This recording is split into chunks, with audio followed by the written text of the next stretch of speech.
This is part 2 in a series that I'm lovingly calling I'm a Mom and I Desperately Need a Moment of Peace. This is a question from a mom that says, we're on baby number 3. Sometimes we both need to be cooking or cleaning and we need somewhere safe to put baby while we do that. I need some alternatives.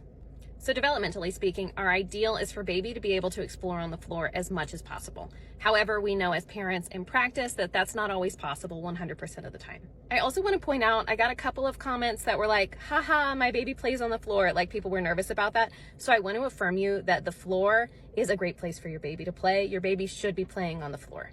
All that being said, for my twins' first year of life, we put baby gates on either side of the living room, so it was an enclosed space. I vacuumed that space every day. We didn't take chokeable items in there. We didn't take hot drinks in there. There was nothing that they could pull over. So that was a space where they could freely play and I could feel less stressed while they explored. Having a space like this in your home would also be a great way to educate your older children on things that are safe versus unsafe for baby. You want to play with Legos? We do that outside of this area kind of thing.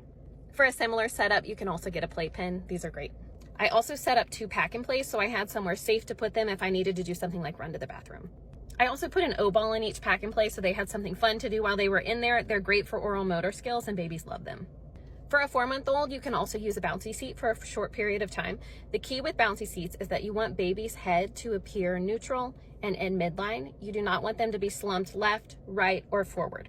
Often babies develop the ability to safely control their head well enough to be in a bouncy seat between 3 and 4 months. When you're using something like a bouncy seat, my ideal would be to limit the amount of time to around 15 minutes and then try to follow it up with as much play on the floor as possible. Also, you do have to stop using a bouncy seat once baby's able to sit up independently because they'll pull their body forward and there's a risk that it could flip.